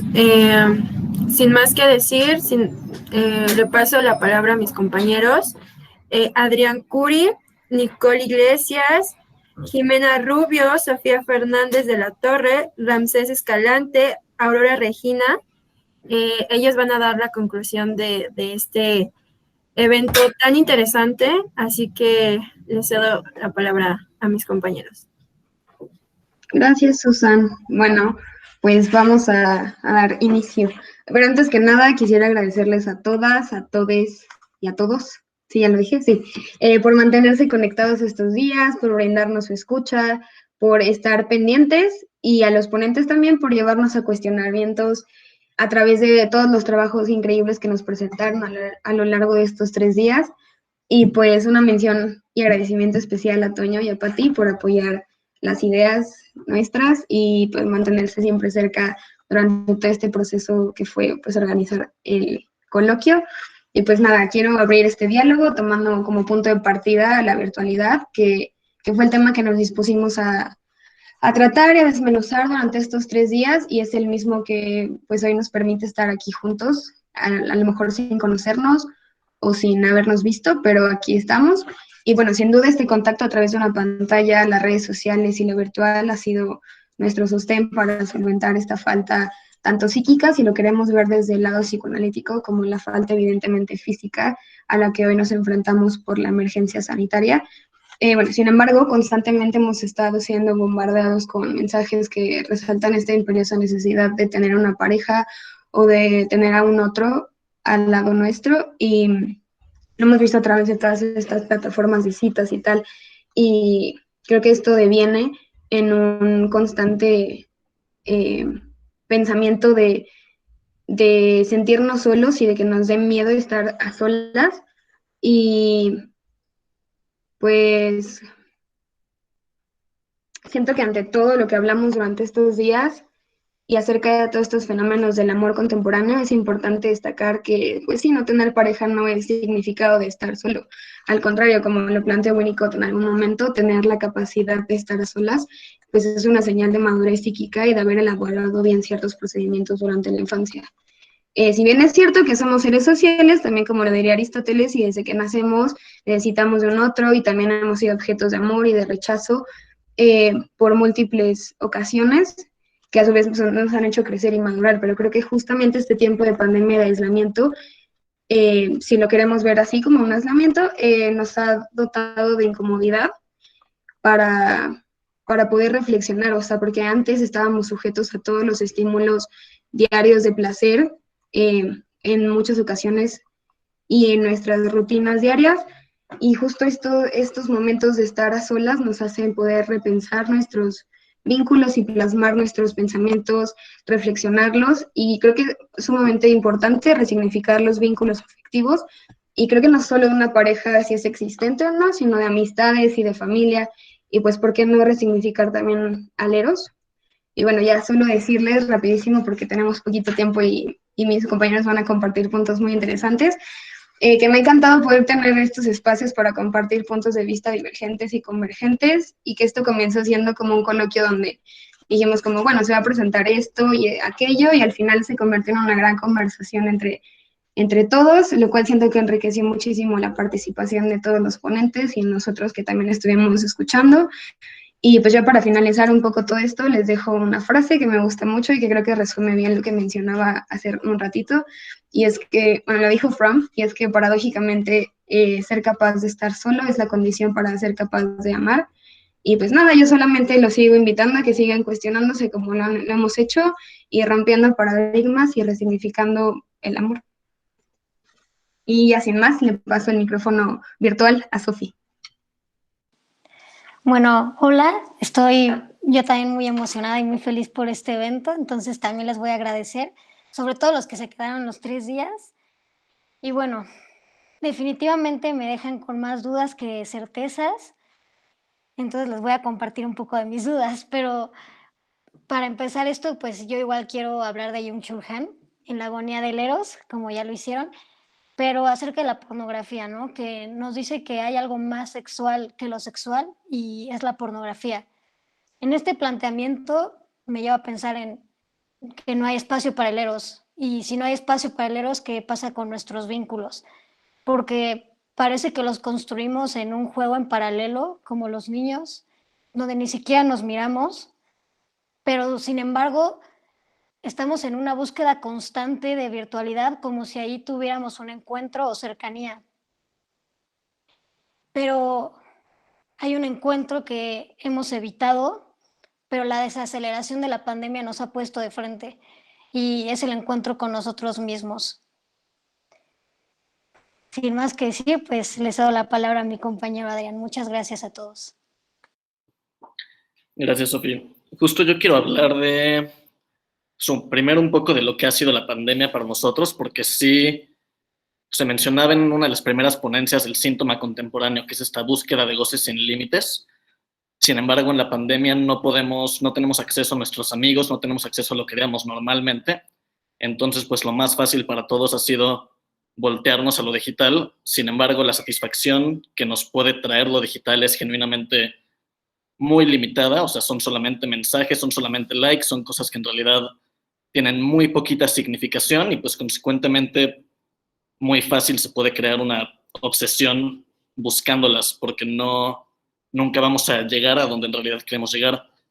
Pero lo que más me parece importante mencionar de esta pandemia, o al menos como yo lo veo, es que todo lo que estamos sintiendo ahorita, toda esta soledad, toda esta desesperación, chance, no es algo nuevo que salió porque estamos en pandemia, sino es algo que siempre ha estado ahí, pero hemos tenido las herramientas completamente a la mano para ignorarlo pues muy fácilmente, ¿no? Yo muy fácilmente puedo hablar a mis amigos y olvidarme de que en realidad me cuesta mucho trabajo estar solo y olvidarme y del resto del tiempo que no estoy con ellos puedo estar en mi celular, pero no lo voy a notar mucho porque pues hay un balance con otras cosas y esta desesperación que estamos sintiendo es en realidad de gran utilidad porque es algo que es el empujón que yo creo que muchísima gente necesitamos y si lo tomamos como eso y si verdaderamente logramos enfrentar esto que estamos sintiendo puede ser un gran vehículo para crecer como personas y para estar más cómodo con nosotros mismos y consecuentemente reforzar nuestros vínculos reales. Bueno, a partir de esto que se plantea, se puede contemplar desde un pensamiento sistémico que nos ayuda a ver lo efímero, inmediato, frágil y selectivo en los diferentes contextos y en los diferentes vínculos que tenemos actualmente.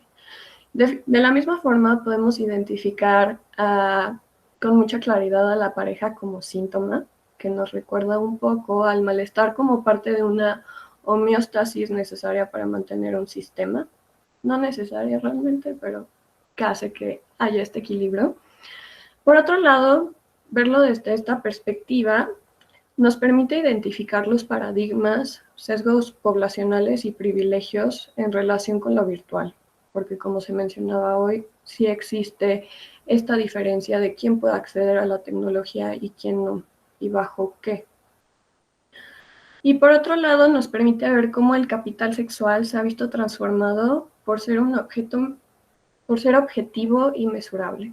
Ahora, cambiando un poquito de lentes y viéndolo desde el psicoanálisis, el capital sexual puede verse desde la teoría económica, donde vemos cómo la meta sexual se vuelve monetizada. En parte, claro, siempre hay un placer detrás. A partir de lo anterior, podemos pensar que hoy en día son o serán más visibles las transgresiones de la meta sexual, son más erógenas, incluso el objeto de amor en sí. Por otro lado, podemos ver el reflejo de la pulsión de poder en lo virtual al ponernos por encima del otro y eliminarlo, desaparecerlo y desechando cuando no aporte nada a esta pulsión. Lo contemporáneo también nos brinda una nueva perspectiva sobre el aparato psíquico, así como el reacomodo de las tópicas, teniendo por ejemplo el superyo, que hoy en día parece que es el responsable del goce y quien lo exige. Entonces les dejo con esta pregunta, replantear las tópicas suena como algo que puede llegar a suceder. Bueno, le cedo la palabra a mi compañero Ramsés. Bueno, pues ¿qué tal? Muy buenas tardes. Yo les agradezco nuevamente. Y en este coloquio se habló del ghosting y se abordó desde cuando una de las dos partes se va. Borra tu contacto, te elimina o simplemente te deja de contestar. Y esto me saltó porque me hizo repensar de que el ghosting, el fantasma va desde antes de que se haga una conversación, desde antes de que se haga el primer acercamiento. ¿Por qué? ¿Y a qué me refiero con esto? Me refiero al fantasma de Lacan, que justamente el fantasma de Lacan defiende esta falta y hace que, o sea, que la falta no nos duela tanto, no nos cree una angustia. Esta falta, este fantasma se crea desde un imaginario que todo esto pasa a nivel inconsciente y este imaginario es la forma en cómo podemos acceder al placer, podemos acceder al goce de entre lo real y del lenguaje que es de nosotros, del sujeto. También me gustaría abordarlo desde otra perspectiva, ya no tanto desde el fantasma rígido, por decirlo de alguna manera, de Lacan, que voy a perseguir al fantasma en función de poner parches para que esa angustia no nos domine, para no sentir el dolor. ¿Y por qué parches? Porque puede que estas relaciones no se concretizaron, no llegamos a algo más, ya sea un noviazgo, ya sea simplemente hacer un vínculo más fuerte. Y, y en vez de tratar el posible problema que podamos tener, tratamos de buscar parches, buscamos otra persona y no nos contesta o algo así, o ya valió y buscamos otra persona. Entonces, pues eso también puede llevar a la evasión del problema. Entonces, pues yo también planteo y pienso que el placebo puede ser como el objeto de deseo por excelencia en la virtualidad. ¿Por qué? Porque no buscamos una herramienta que nos posibilite erradicar o minimizar el dolor o el problema que nos aflige. Solo queremos una pastilla o, digo, una herramienta sin tratar la causa en sí. Esto, y de igual forma, no es consciente, puede estar en el preconsciente, pero no consciente como tal. Por ejemplo, podemos buscar estos lazos y vínculos de parejas de corto tiempo y pueden fracasar. De igual forma, el fracaso lo tomo desde que no se concluyó, como había dicho antes, tanto de que sí se concluyó y nos hicimos novios, un ejemplo, pero en eso de que nos hicimos novios ya veo y digo, uy, no, esto no era lo que estaba buscando. Entonces recurro a engañar a la persona porque no llenó, volviendo a ese fantasma. Y bueno, ahorita sin más que agregar, pues quisiera pasarle el micro a mi compañero Adrián. Toma.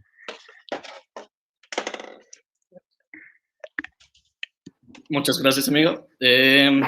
Si es que esto que dices a mí, esto que dices del símbolo, del placebo, me recuerda mucho a como esta confusión del símbolo por la realidad que pasa desde siempre y ahorita se ve de una forma muy diferente gracias a las redes sociales. Pero, o sea, desde que usamos palabras, ya estamos reemplazando un símbolo por la realidad y estamos mostrando en realidad algo, bueno, estamos hablando de algo incompleto. No hay forma que podamos cubrir en serio todo lo que esa palabra significa y consecuentemente nos creamos convenciones limitadas tanto del mundo exterior y de nosotros mismos, y pues estas convenciones son muy peligrosas porque nos quitan la libertad, porque solamente estamos viendo las cosas de una forma de nuestra experiencia y además no intentamos ir más allá de eso.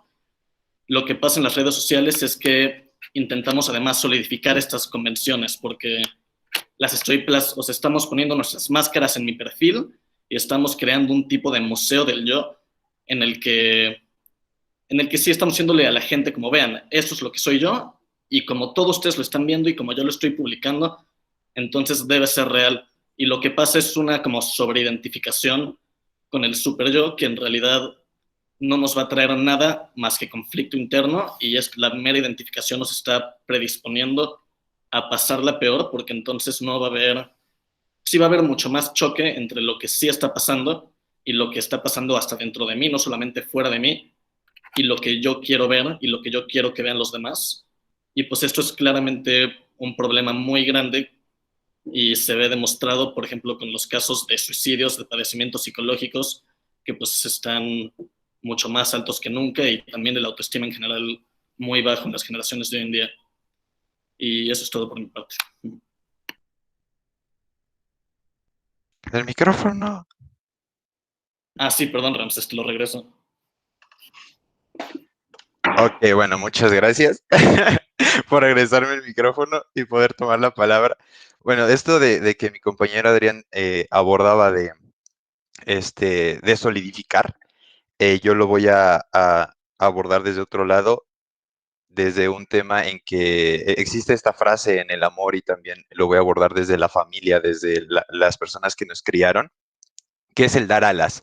O sea, no es que me dio alas, o ¿para qué le das alas? Esta frase. Entonces, yo lo abordo desde dar alas y somos criados desde una noción en que nos dan alas y después somos arrojados a un río, somos arrojados a un mundo líquido. Esto no digo arrojar con con el punto de vista de separarnos de nuestra familia, porque pues bueno, es otro punto de discusión de nuestra cultura mexicana, de si en realidad estamos hechos para separarnos de nuestro muégano, de nuestra familia nuclear, pero bueno, eso será para otro día.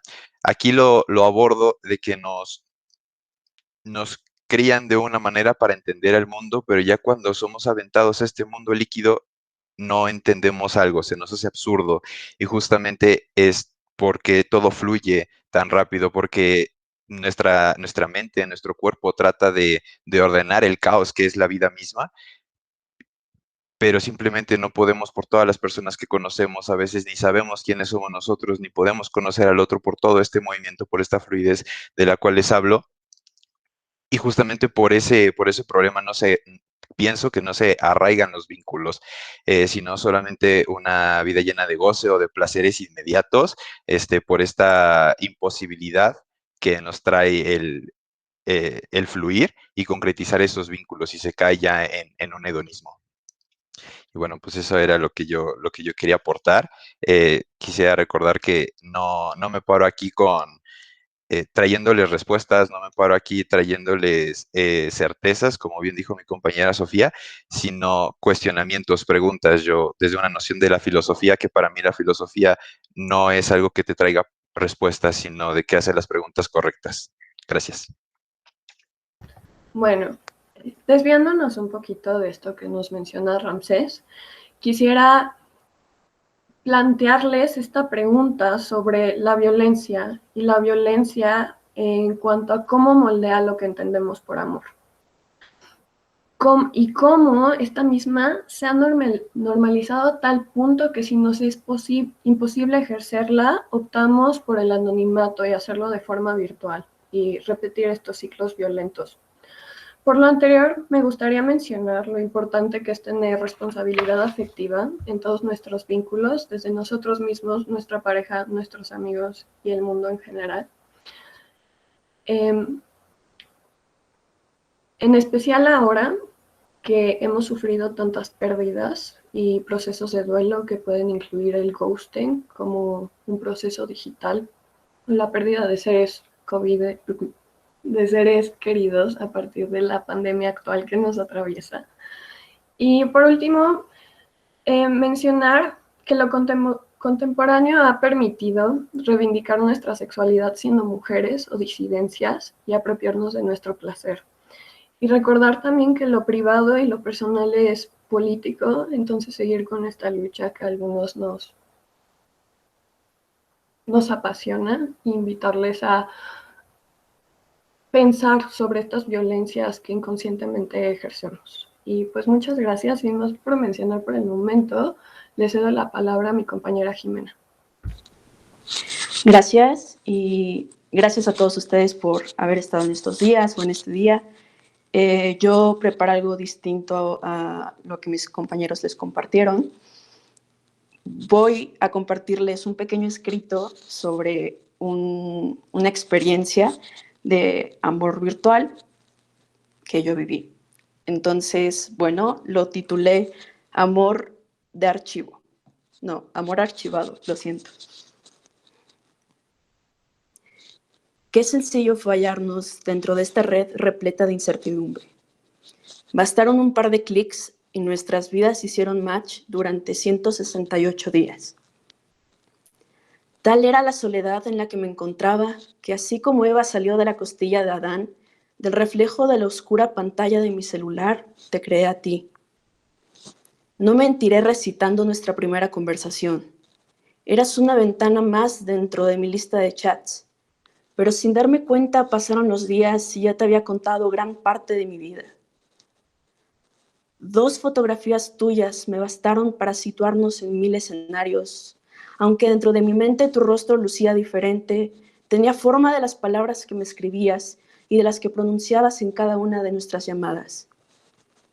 Demasiadas veces abrí la puerta de mi habitación emocionada, esperando encontrarte sentado sobre mi cama, pero siempre mi celular ocuparía tu lugar, como símbolo de tu presencia y simultáneamente como un vil recordatorio de tu ausencia.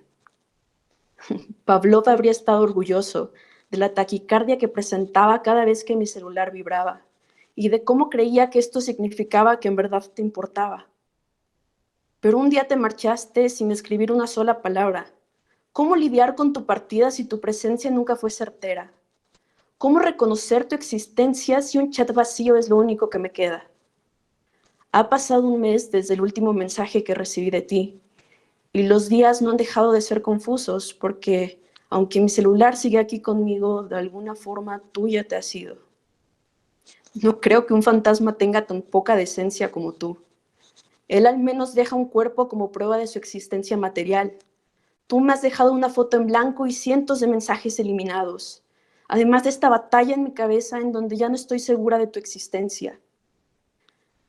Deseaba reencontrarme en otra vida contigo, en donde fuésemos más humanos y pudiésemos escribir nuestra historia, con más sensaciones y más emociones, o más robóticos y que con un solo botón pudiese sacarte de mi sistema. Pero nos ha tocado estar en este híbrido, en donde, ahogada en emoción y sentir, me abstengo, por fin, de continuar en esta absurda búsqueda de un clic que te elimine de mí. Y bueno, le cedo la palabra a mi compañera Aurora. Bueno, con esto concluimos y nada más dejarles un planteamiento que es que nos preguntábamos ayer cuando estábamos armando un poco este orden, pues, que es por qué o que a qué se debe que antes parecía que el sexo era difícil y el amor fácil y ahora parece que los papeles se invirtieron. Y una última pregunta para que la utilicen para nuevas conversaciones y es si hay realmente una lección en el amor. Y ya con eso damos por concluido el evento. No sé si Toño o alguien más tenga algo que decir. Pues yo quiero felicitarlos. Ay, perdón, es que ustedes sabrán que en esta sociedad de la imagen les tomo fotos, ¿verdad? Para poder presumir. Y bueno, pues yo quiero felicitarlos. Sin duda ha sido un evento muy nutrido, muy enriquecedor y bueno, pues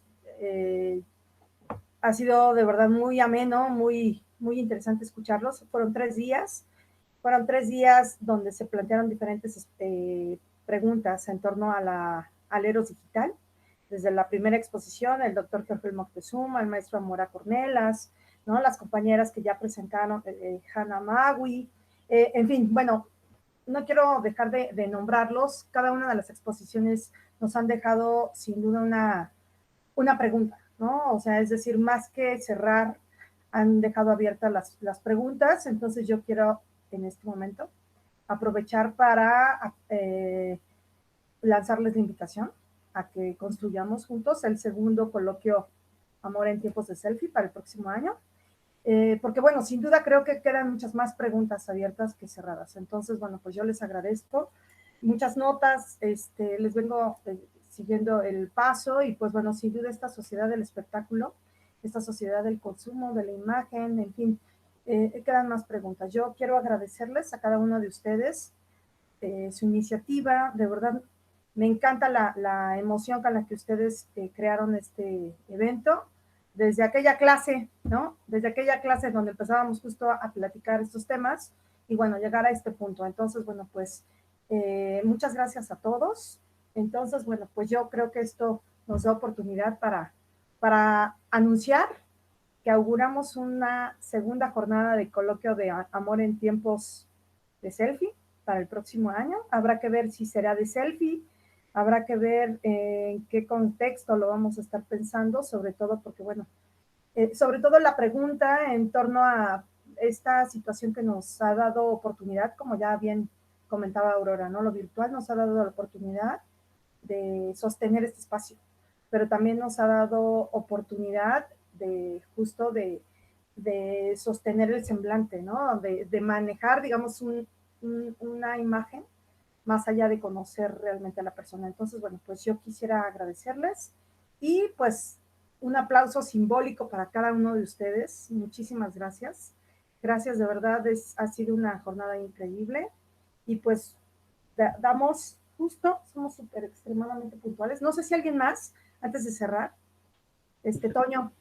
Pues aprovecho, igual me sumo a las felicitaciones. Este espacio no se hubiera creado si no hubiesen tenido la iniciativa de pensar y repensar esto que de una u otra manera se nos está presentando, ¿no? En diferentes formas y bajo diferentes avatares. Entonces, muchas felicidades a las compañeras y los compañeros que estuvieron tras bambalinas, insistiendo, preguntando, moviendo, mandando mensajes, organizándonos también, estaban también de una u otra manera, pues, súper pilas ahí en ese sentido, y se agradece. La verdad, creo que eso habla del espíritu universitario, ¿no? Si bien ante la imposibilidad de ocupar espacios reales, pues bueno, habitar los espacios virtuales, pero resignificando la funcionalidad de los mismos, ¿no? Entonces, pues no queda más que agradecerles, mis queridas y mis queridos. La verdad, ha sido una experiencia muy grata y pues estamos justo en puntos suspensivos. Creo que, pues bueno, hablar de amor siempre nos lleva a diferentes territorios y bueno, volviendo a pensarlo desde el psicoanálisis, ¿no? Pues, siendo una clínica que habla acerca del amor, ¿no? La forma en cómo amamos, cómo hemos sido amados y de una u otra manera cómo transitamos sobre estos vínculos, bueno, creo que hay todavía mucha tela por cortar. Entonces, muchas felicidades a todas, a todos y a todos. Aplausos para todos y pues muchas gracias a todos los asistentes. Que tengan buena tarde.